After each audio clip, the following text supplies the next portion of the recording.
Thank you all for joining.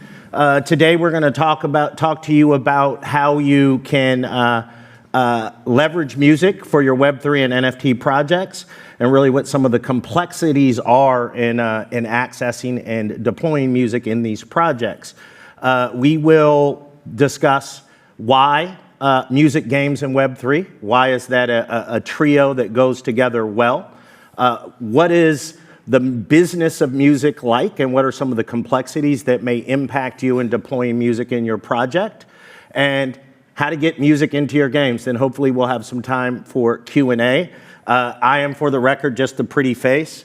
I am actually joined by the people that are actually the deep experts in their domain. To my right here, I have Alex. Alex, can you take a minute to introduce yourself? Sure. I've been in the games industry for about 20 years, building platforms for Disney, Xbox, Electronic Arts, and others, and I have my own studios. And along with my partner, founded STYNGR about just over 2 years ago or so. So, been in games for a long time, newish to music.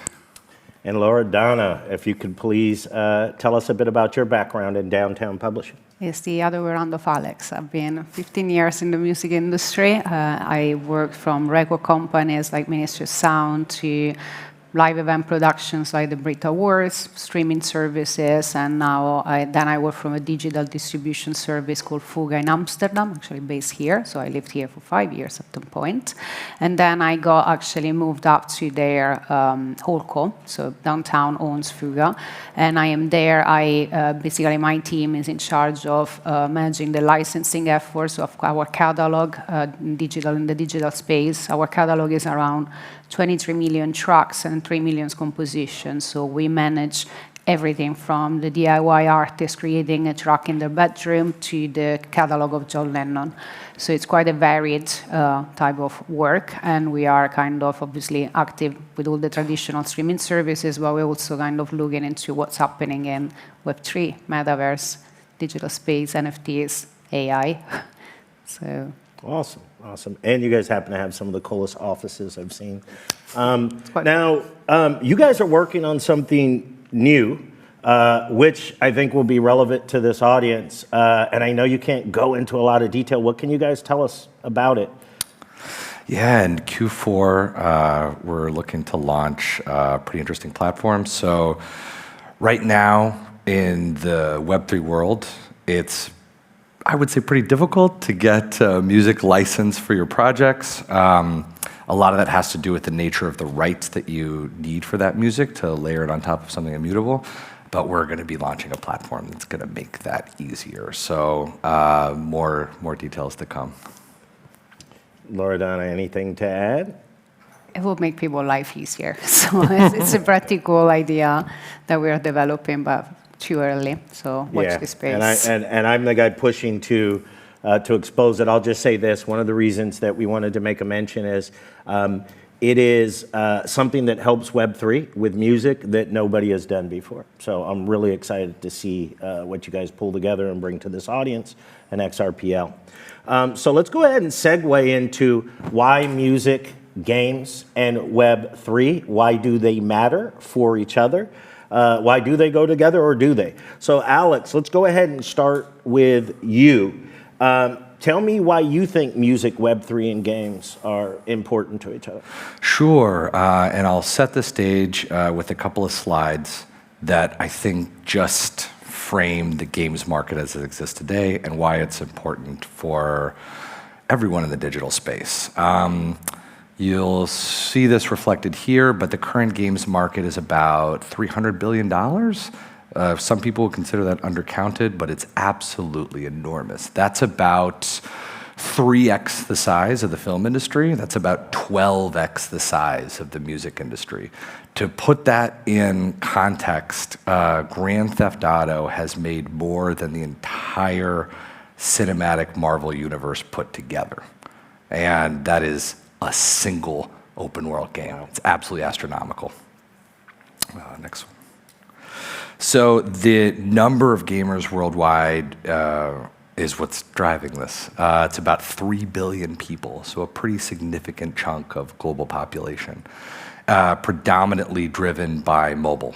Once you got a supercomputer in your pocket, everybody became a gamer. And the average revenue per user is enormous. It's astronomical for a digital environment, probably rivaled only by gambling, which is a dramatically smaller segment. So you're talking about $140 per user now that's looking to sail towards $160, $180 in the coming years. That's big. That's of high value for a digital consumer for sure. To the moon. I'm not going to read all of these because this is sort of the bridge over to the Web3 side of things. But I'll give the gist of it. If you look at the general stats today, Web3 adoption is by an order of magnitude being driven by gaming. So that is people coming into the Web3 world, that's wallet opens, that is being moved by the gaming universe, and a lot of that happens to be because one, gamers are very passionate, two, there's a lot of them, and they tend to be early adopters. There was an enormous amount of money coming into the space initially, specifically on the Web3 side. Now it's less so, but what you're finding is those mature projects are really starting to find their own footing. So why Web3 and games? Games is absolutely huge, and it's driving and pushing the Web3 market. Why Web3 games and music is that music's important to everyone. There's no Venn diagram, it's just circles laid on top of circles for this audience. So at STYNGR, we're a back-end platform, a middleware platform that works across all significant music rights holders, both on the label and the publishing side, as well as collection side, to be able to port music very seamlessly into gaming environments. And we have made a concerted effort in conjunction with Ripple to provide some really interesting and unique stuff for the Web3 world around ownership of audio assets inside of video games. Awesome. Loredana, I'd like to ask you the same question. You and Downtown and your team are actively investing energy into this space. Why? Well, the numbers show why, I think. I mean, the industry, the gaming industry is so big, and there are obviously a lot of untapped opportunities for us in the music industry to see how we can basically grow the pie for our artists. Let's be honest. The music industry issue over the last 10 years has been how do we make more money? What are our outlets? Because, you know, CD went down, we had the Napster era, then we had downloads, and now we are into the streaming phase. But it's kind of becoming a bit stable, all the avenues where we can get money for our artists. And these Web3 and Metaverse are actually bringing an entirely new outlet, also with the ability of targeting people that are high spenders. They actually, I mean, the average gamer, I think, spends more than 3 or 4 times what the top-level music user fan would actually spend on their favorite artist. And if you unify the combo between games and music, you are actually have an incredible opportunity to give gamers a much better experience and provide artists new ways to express their artistic creativity, whether it is just bringing music or by bringing experiences, marketing campaign, but there is a massive untapped opportunity, and at Downtown we really want to dig into it to see what we can bring to the table that can be not just allowing people with that already we do. If a game company needs a song, they can come to us, we give them an individual song clearance. But what is my job of my and of my team is to find solutions to simplify this type of streamline and ensure that people can actually access bulk of music, entire catalogs of music without having to go through the trouble that I will show in a bit, and having an easier solution. And this is why we're actually working together with STYNGR to see if we can bring a solution to the space. Awesome. Yeah, and look, I'll add, as we've talked about, I think all 3 of us up here are diehard music fans. The revenue opportunity is amazing. The ability to sort of modernize and tap new distribution platforms and audiences for music is amazing. But the other thing is, I think one of you coined, the metaverse is silent right now. And as we move to spending more and more time in gaming environments, in the metaverse, on chat channels, I think what STYNGR and Downtown want to do is set up an environment where you can bring that music with you just as you would in IRL. With that, Loredana, I think it's a perfect time to transition to the next topic, And that's inside the business of music. How does it really work? I think what I got from our conversations is it's a walk in the park. Totally. Very easy to do. I do correct? my nails every day when I work. Awesome. Got Awesome. nothing to do. And this slide probably, along with your answer, describes how easy it is. So maybe you can help us understand. But yeah. So brace everybody yourself, because this is, I'm going to give the most streamlined explanation that I can, but it's far more complex than what we're seeing here.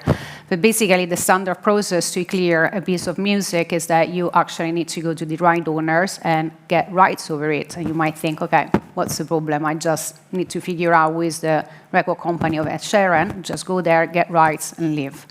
Well, it's not that easy. The basic way that the music, each composition is basically composed by two parts. One is the sound recording, so the music that you listen to, and one is the composition side, which is the lyrics and the written music. Now, incredibly enough, because I think it's something unique to the music industry, these two rights that are still copyright rights but belong to these just two different sets of copyrightable work do not go together in the music industry. We literally are an industry with things. Is it on? Hello? Hello? Can you hear me, people? Yeah, I think you can go. We can hear you okay if you want to start until I turn it on. Fine, because I have no idea how to turn it on. Anyway, what I was saying, there are two different set of rights, and they are not dealt by the same people. So the way that you work, from the example that you can see here, if you want to license a piece of music from Katy Perry, now it works. You basically, once you need to get the sound recording, it's quite easy. You just need to identify the record company, and the record company will be able to grant you right for whatever type of use that you need to do, assuming they're going to be on board with the project, and they will be able to grant you rights worldwide. So you just need to go to one party, identify it, strike a deal, hop you go. Unfortunately, you're not going to be able to use the track until you actually clear also the composition and the underlying rights for music and lyrics. Now, this is where it gets messy, because the publishing side is, by its nature, extremely fractured, not only track by track, but also on a territorial basis. What I mean by this is that this song that I have put here in this example, which is actually an easy one, has got 5 different publishers. It means that each one of the people that has been contributing and writing these songs, they actually retain their original share. They don't go all together 100% assigned to one person. Each one of them keep being entitled to claim for their 25%, to one their 16.66. And you will need to go to all these parties to get the rights in place to then be able to use Firework by Katy Perry. Wow. This is a simplification, though, because then when you get into the international scenario, depending on the type of rights that you need, you will probably need to go through other parties still on the publishing side to be able to get also the permissions to use the music in other territories. So I think you can already see that it's quite complex. And when you get into the digital space or the metaverse, where you actually do not really have a point in place where something is happening, so territory, it needs to be the word, because we're going to assume that it's the universe and covering for everything. But you cannot, from a publishing side, just grant a license worldwide. You will always need to go across the world from different publisher or collecting societies to put together this bunch of rights. So just to give you an example, when I was working at the Brits, and we had, it's nothing to do with digital, but still the system is the same. We had Kanye performing at the Brit Awards live, and we have 48 hours to clear one of his tracks that has 17 publishers. And so we had to actually put 17 agreements in place, when from the sound recording side, we just went to his record label, and that was it, very easy, peasy work. So this is multiplied song per song by song. So what happens right now in the gaming industry is that usually you decide that you want a certain track, you track down who is the owner from the publishing side, who is the owner from the sound recording side, you go through all this work, and at the end you have one song. And then if you want another song, you need to do it all over again and put it on repeat. What it's missing right now is finding a way to have a centralized way for developers, publishers, and so on, and gaming producers to access music in an easy and streamlined way. But watch this space. Yes. All right, Alex. So you have deep experiences. We know that you've worked at EA, you've worked at Microsoft, you've produced a number of games, a ton of mobile games. What does the business of music look like from the gaming side? Oh man, it's super scary, just like you said. Get this chart as well, and you can, in some instances, multiply it by the amount of countries you want to go into. Because country by country, you have to potentially clear this, and it looks different country by country as well. Let me actually interrupt real quick. As you set up, because I think it's coming to your answer, can you quickly explain to the audience what a sync license is? Sure. So sync license is when you're marrying an audio track to a visual work forever. Rocky running up the stairs to a piece of music, this is a sync license. And it requires this level of, typically this level of complexity. So everything that we do on the STYNGR side is not sync licensed. That's, it dynamically serves it in server side through technology. Or a desync, right? Or a desync. And what that allows you to do, that allows us to get in a pool of 100 million songs. Wow. To be able to put them into tracks. It also allows you to curate it dynamically server side. It allows you to segment it. Hey, this audience might like hip hop. Hey, this audience might like K-pop. And you can amend it based on region, based on player behavior, things like this. Yeah, sorry to redirect you, but you were Sure. saying it looks scary from the game side too. Scary, and the platform that we're working on actually can help address some of the scariness of the sync issue. But you know, you can need a specialized legal team. You need an enormous amount of time. Sometimes it can be 3 quarters to 5 quarters to do this. So the goal is to be able to do this instantaneously. The way you plug into an API or the way you put in an SDK and instantly get music for your digital products. Awesome, awesome. And now, one of the things before we go to the next subject is, Loredana, is just curious on your thoughts. So I can go to Capitol and I can get rights to Katy Perry's song. Can I just go out and print an NFT off of that? What's going to happen if I don't ensure I secure those other 50%, right? Oh, you're not gonna be able to use it. So every time that you want to use a song, you need to have the whole pie in place. It's not possible to you will have automatically an infringement, and you will be exposing yourself to, you know, lawsuits and all kind of nasty reaction, especially the publishing world is far more aggressive than the sound recording one, so be careful there. Okay. So you always need to have the whole pile, and you need to be also careful of what uses. For example, if you want to do an NFT, there are a million different types of NFTs. Not all of them will require clearance of the same rights. Right. And depending on the rights and the usage that you need to have the NFT to, you know, provide to the users, you will need to clear the rights with different people. Okay. In different territories. Right. So that's where it gets quite difficult even to roll up. I mean, all the things that you have been seeing so far in the press related to NFTs, related to artists playing gigs on the Central and stuff like that, those have been possible with months of work from a team, but they always knew what music was going to get used.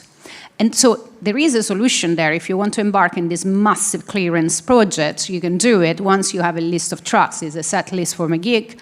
It's, you know, it's a series of NFTs connected to a specific album. What we're missing right now is a solution to be able to go into the metaverse, walk into whatever place, and have music playing around you. Right. What we don't have right now, we don't have an NFT that would allow you to take music that you maybe bought somewhere and you're using in one of your games and take it with you somewhere else. It's becoming, so it's only there at the moment on an individual track-by-track basis, but we haven't got a global solution for catalogs to be licensed in bulk, which is what I do, for example, with Spotify. I just go there, I need to give my music to Spotify. It's one contract, at least from my side of the publisher, right. And they get all my catalog and then users. So even Spotify work, they still need to do through all of this, right. But there is an easier way to get just bulk licenses. Right now, besides STYNGR and a few companies, I am not aware of other companies that are trying to, you know, bridge this fractionality and provide a solution that is not just one by one. Well, and quickly, because I know we're starting to run out of time, and hopefully I think the audience will have questions. I do got to throw in that what you did call out is we're open to litigation and lawsuit if we don't properly pursue the rights. And I think, speaking for the XRP community, we're done with lawsuits, so we probably want to pursue it the correct way. But real quick, I'd like to get from each of you guys, as we get ready to transition into how to get music into your games, what are some cool, interesting use cases that you're seeing? And maybe let's start with you, Loredana, and then we'll transition over to Alex. Well, I already mentioned some of them, like the Roblox, gigs that are happening within Roblox. The Essential has got their entire festival going on. In terms of NFTs, you surely have read about, Snoop Dogg's releasing their album, Kings of Leon. But again, going on what I see that is happening is more a marketing type of activation. It's something that is a campaign run for a specific artist, usually huge ones, that has got a massive company behind that can help them put it all together.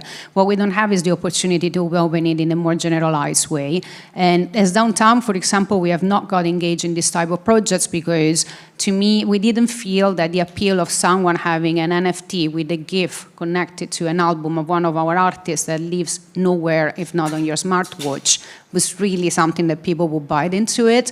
And beside the numbers, massive numbers that you can see, or some example, the reality is that that type of NFT use has been a flop for the music industry. Where I see exciting things coming is in the future when we're starting integrating NFTs with video games, with the metaverse, and then we can kind of reproduce the collectability of the music. That is something that we all have in a way. If we are music fans, you buy the vinyl, you keep the concert tickets, you have the limited edition photographs. I don't know how many in my house, and that's something that if you are projecting yourself towards a life that allows you to have this kind of digital, your digital life and your real life, having the opportunity to bring part of what distinguishes you as a music fan into that space, that's where I see that NFTs are going to become far more interesting compared to the first incarnation. Awesome. Yeah, I'm looking forward to it. Alex, do you have anything to add to that? I would agree. I think gamers, by and large, see value in digital assets. They've always seen value in digital assets. And being able to personalize your sonic identity is a new emerging market. And what we're seeing is these sonic audio products that are coming out, Fortnite's a great example, are doing phenomenally well, because it's a way to express your digital identity.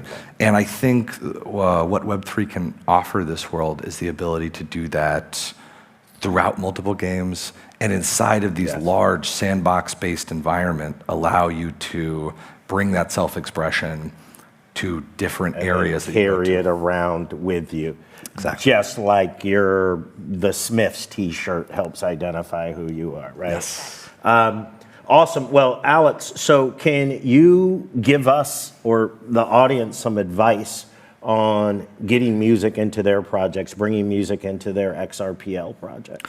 Yeah, of course. And I kind of want to start by just saying, why should you bring music into your projects? I mean, in addition to just music being important for everyone, it can do really interesting things. There was a renaissance recently inside of the fitness category. So the Pelotons of the world started cooperating with recorded music in the past couple of years, particularly through COVID.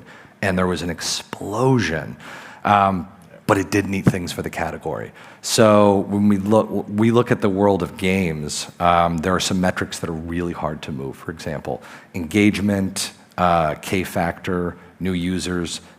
For any digital property, but in particularly for games, these are some of the most difficult to move, and music just moves them naturally. It can bring in new users, it can help with virality, and if they like what they're listening to, they stay longer and they do more stuff.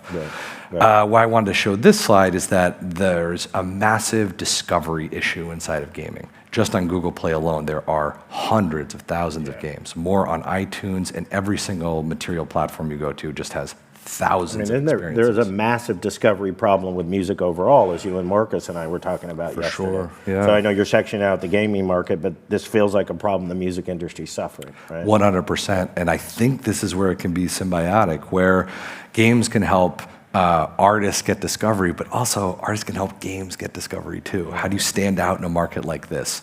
You can, by offering unique things, by bringing in artist communities. I mean, I think there's a lot of really interesting things that are offered out there, particularly the burgeoning world of things like AI music. Right. But a lot of music is built around the cult of personality. Right. Taylor Swift is going to make $1 billion this year because of Taylor Swift, right, in addition to the music that she's making.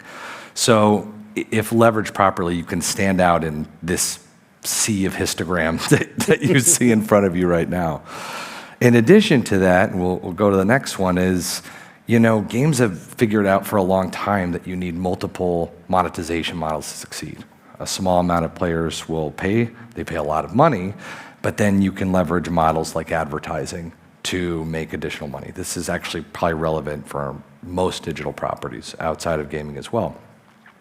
You can use music for monetization. Yeah. There's ways to leverage music, not only to just bring people in and keep them in, but make money off it, make incremental revenue off it, in addition to just enhancing an experience. So I would say there's a lot of reasons to leverage it that may not necessarily stand out at the top of people's mind. And in terms of getting it, on the STYNGR side, we're certainly here to help and make it easy. How to leverage, how to get music in your games. Talk to Alex. Shameless plug, but for the use cases that we can't do, there are phenomenal rights holders like Downtown Music who can handle the rest of it.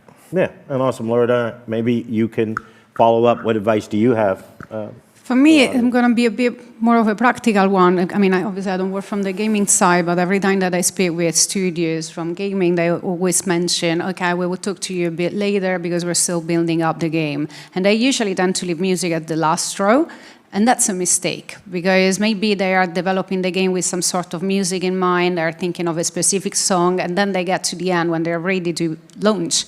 And they cannot afford it. They cannot find who holds the rights. They just not get the deal right to get the music that they wanted. And then what do? Do you go through a massive search of similar type of music? You might engage someone to just record something similar for you. But again, you're going to create automatically delays for your project. So my suggestion would be bring the music a bit earlier and list on the side so that you're not going to, find yourself in trouble when you're actually ready to finally move on with the product.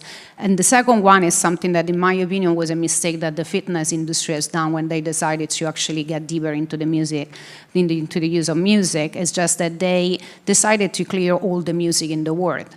And that is a fundamental mistake. I mean, this poor Peloton, gym instructors right now are basically completely inundated by music that they don't even know where to start using. And how many gym classes are they doing per week? How many per month? How many tracks?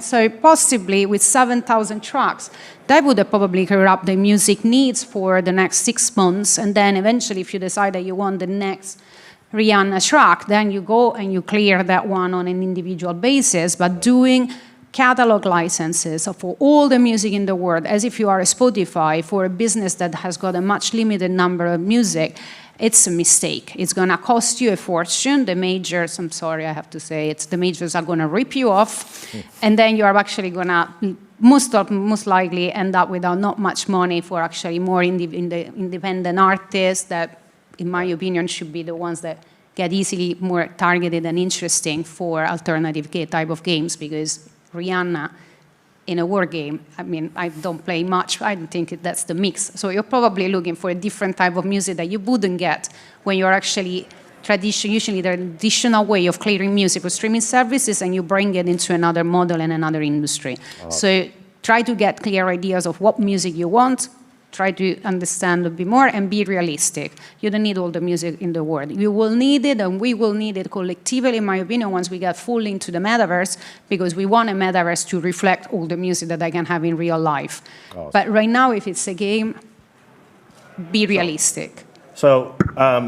And we're out of time, so unfortunately, we didn't get a chance to get to Q&A. Thank you for that answer. It was awesome. If you guys have any questions or comments, you can grab this group when we're off of the stage. Loredana, thank you for coming out and participating in Apex and sharing your deep knowledge. Alex, same for you. Thank you. Thank you.